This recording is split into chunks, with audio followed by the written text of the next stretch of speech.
Hello sa ating mga kababayan! Kamusta po kayo? Welcome back sa ating channel.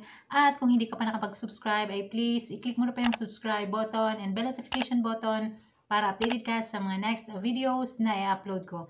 Thank you so much! And for this video ay gusto ko pong i-share sa inyo yung about sa pagbabayad ng ating pag-ibig payments gamit ang credit card. So, nung last video ko po, nakapag-share ako sa inyo kung paano kayo makapag-open or makapag-create ng account gamit ang bayad online or yung bayad application. So, ito po yung Bayad Center powered by Meralco. And pwede po tayo makakagawa ng account via mobile application or via website nila.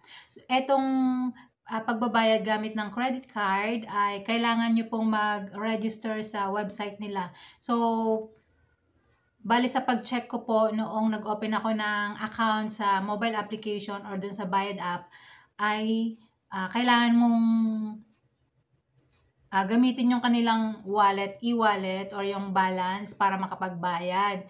So, dito sa website naman, so kahit hindi ka pa nakakapag-cash in, hindi ka pa nakakapag-add money, as long as meron kang credit card, pwede ka nang makapagbayad ng iyong bills like dito sa housing loan or pwede kang makapag-contribute sa iyong pag-ibig membership savings or sa iyong pag-ibig MP2. Ayan, pwede pong magamit yung ating credit card para makapagbayad ka. And dito nga po yan sa bayad online. And meron po tayong dalawang option kung paano. Sa pagkakaalam ko, dalawang option kung paano magbayad ng pag-ibig payments or housing loan gamit ang credit card. Yung first option is yung pupunta ka sa website, sa Virtual Pag-ibig. Doon sa website nila, so pwede kang mag-pay online and then yan, input mo yung iyong details and then piliin mo lang yung credit card sa iyong pagbabayad ng iyong mga pag-ibig payments. And ang kaibahan lang po dito sa pag-ibig virtual, ang interest or yung convenience fee is nasa 1.75%. So for example, magbabayad ka ng worth 10,000 pesos. So ang makakaltas sa iyong ang madadagdag sa iyong charge sa credit card is 175 pesos. While dito po sa bayad online or sa bayad online center is 7 pesos convenience fee at saka yung charge na 15 pesos. So, total all in all is 22 pesos any amount na babayaran mo sa pag-ibig or sa other bill payments. So, yung na-try natin is yung dito sa pag-ibig housing loan. So, kung meron ka ng bayad online account sa website nila, so mag-login ka lang. And pagka-login mo, piliin mo yung pay bills. So, ipa-flash ko sa screen yung video kung paano piliin yung pay bills and then yung pag-ibig, and then ang fill-upan mo lang naman dyan is yung due date at saka yung bill date, parang ganon. So month lang naman at saka year yung, for example is August 2025 or September 2025, yun yung ilalagay nyo. Or for example, ang ilagay mo is yung same date. Kung halimbawang lalagay yung date, so for example September 2 and then yung bill date is September 2, automatic na yan na for the month of September yung babayaran mong payments dito sa pag-ibig na yan. And kailangan mo lang yung contact number. So merong lalabas dyan. Piliin mo yung housing loan, yung payment type. So housing loan, for example housing loan yung babayaran mo, and then doon sa pag-ibig account number or yung MID number, ang ilalagay mo doon is yung housing loan account number. So wag po kayo magkakamali kasi yung member ID or yung member contribution, iba yung account number. Yung housing loan, iba yung account number. Yung MP2 pag-ibig, iba yung account number. And yung other loans na mga multi-purpose loan, iba din po yung account number. So, wag po kayo magkakamali doon. If housing loan, dapat housing loan account number yung ilalagay nyo doon sa account number.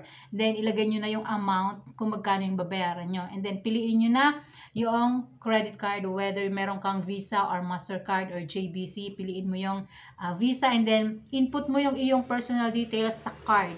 Card number, yung validation ng card, and then yung 6 yung CVV, yung 3-digit number sa likod. And then, click mo lang yung pay. So, check mo kung okay yung mga details bago mo i-confirm, bago mo i-click yung pay. And after nyan, ayan, magpo-process na yung payments mo. And then, once ma-process na yan, merong lalabas sa screen na successful, na ayan, yung iyong receipt, may reference number, nandyan makikita mo yung details kung magkano yung binayaran mo, magkano yung total, magkano yung convenience fee, magkano yung lahat. And meron kang ma-receive sa iyong email. And makikita mo rin po yan sa iyong Bayad Online Center account sa transaction history. So, nandyan yung details. So, meron kang email, transaction history. And then, magme-message din po ang Bayad Online sa iyong cellphone number. And kinabukasan, nag-email or nag-send po ng message sa via text si Pag-ibig na na-receive na niya yung housing loan payment. So, ganun lang po kadali kung paano magbayad via credit card, via dito sa online, sa Bayad Online Center. So, ayun. Kung hindi nyo pa po napapanood yung aking video kung paano kayo makapag-open ng bayad account, so, meron na po akong video last time. So, pwede nyo pong panoorin yun bago nyo itry magbayad gamit ang inyong credit card. Para po dun sa mga kababayan natin na nakapag-try na makapagbayad ng bills gamit ang Bayad Online account, pwede nyo pong i-share yung inyong experience sa ating comment section below. And kung nakapag-try na din po kayong magbayad ng bills sa ibang institution, please comment din po at share po yung inyong experience kung pwede po.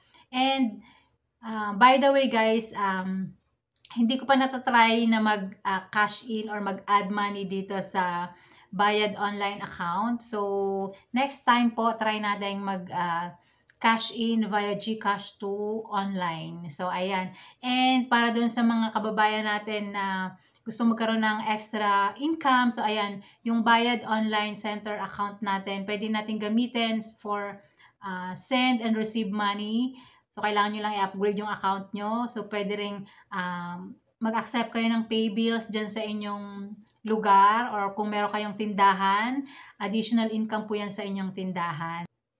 And abangan nyo po yung mga next videos natin about dito sa Bayad Online account. And pwede po kayong mag-suggest kung ano po yung next video topic natin para try natin gawa ng video.